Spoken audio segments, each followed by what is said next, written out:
Sure. But I'm a normal person. I am just like y'all. And when it comes to advocacy, I am out here, and I want to be out here. And we got to be a force multiplier. We have to be able to spread this message, and we have to get more people involved. If this many people can come out in the rain and the cold, how many people can we get out there when it's nice? Yeah. And how many people are really behind us? Yeah.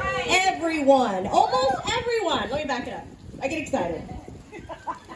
I'm gonna go ahead and back up and not use my notes because something Kimberly said. When I first got into this, I had never been a politician. I had never been in office. I had never done anything like this. I had been a teacher, and I was in real estate, and I had one daughter. Two daughters, sorry. Two.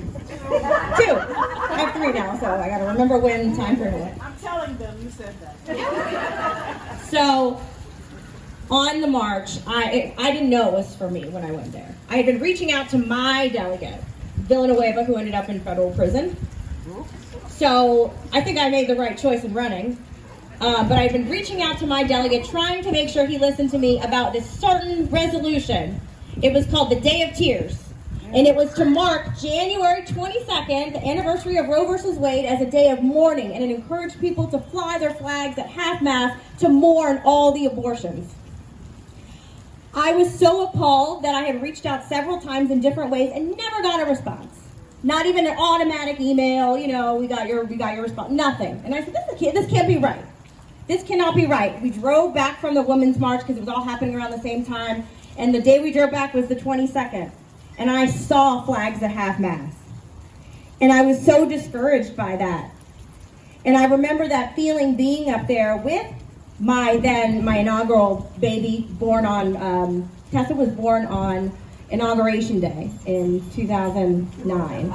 So that's why we kind of made a big deal about it at the time. You're going to be the first woman president, and now you're not going to get what you want. We're going to go up there and fight for it. And then we both realized that we weren't alone.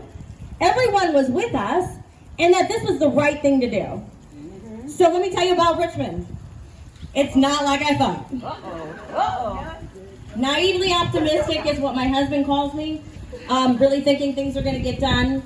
My first bill, I put in just to change the 3-doctor requirement to 1 in the last trimester in case of an emergency. Think about it. You're in a rural area, you have an emergency, not C-section, you need an emergency abortion, and you can't get it because you need 3 doctors to certify it. I put that bill in, died. Every bill I had died. I was just a little too blue and in a purple district that they just wanted to kill everything I did. So what I did do was help pass the reproductive legislation a few years ago in 2020 that does make us a state right now that is protected somewhat from the decision from the court. I was a part of that. We were able to take off those waiting periods and those informed consent and the barriers that made it harder for women to get abortions. Now women can come here when they need to.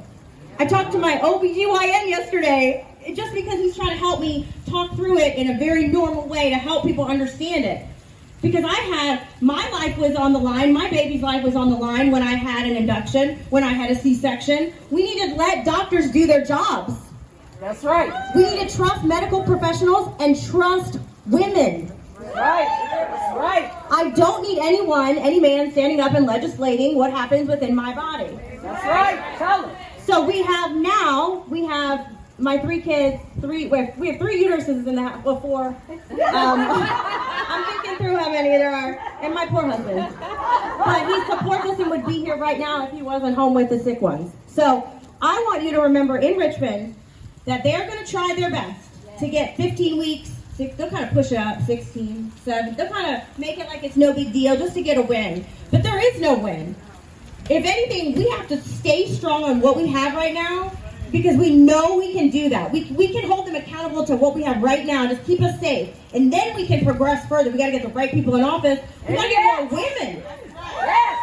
More women who know and who can understand this issue. More believing of the medical professionals, which is crazy to me. So please, I'm not great at giving speeches. You should have heard me the first time I ever talked in public. I mean, it was awful. But you say you're good now, girl. But I just want y'all to know that this fight doesn't seem like it's ever going to end. And so we got to do and bring in the people and make the big movement now. That way our kids, the next generation, doesn't have to deal with this. Now my oldest is 14 as of 2 days ago. 14, taller than me. You wouldn't know it was my kid. So, in 4 years, 18, I gotta worry about this kid going out into the world that I haven't quite gotten ready for them yet. And I know I can't do it alone. You guys all did it with me. We've been working hard. I feel very alone right now in the House because we're in the minority, so every bill is, dies. But I am making a stand and talking every chance I can up there. There you go. I am making sure that I stop my foot and bring attention to the stuff that they do in their finance committees and that they don't want to bring attention to when they're hiding money and getting rid of mass shooting commissions, all those things. Keep them away. So I will keep them accountable. I'll call them out for their process. Come on now. Come on, girl. Come on. Money runs Richmond. We know. I know, but it's pretty bad. So when we keep people accountable, we're talking about all parties.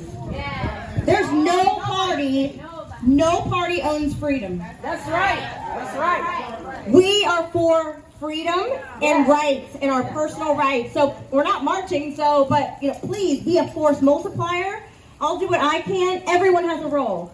From the people that are put this together, thank you so much to all of you all. Let's give them a big round of applause. To the people who came out in the rain and cold. Please, that is the best. This is our fight. This is our fight, and we're in it till the end. So just stay tuned, and we'll keep getting information about when we have these things to you all so we can make sure everyone just multiply it, guys, okay? Let's do it.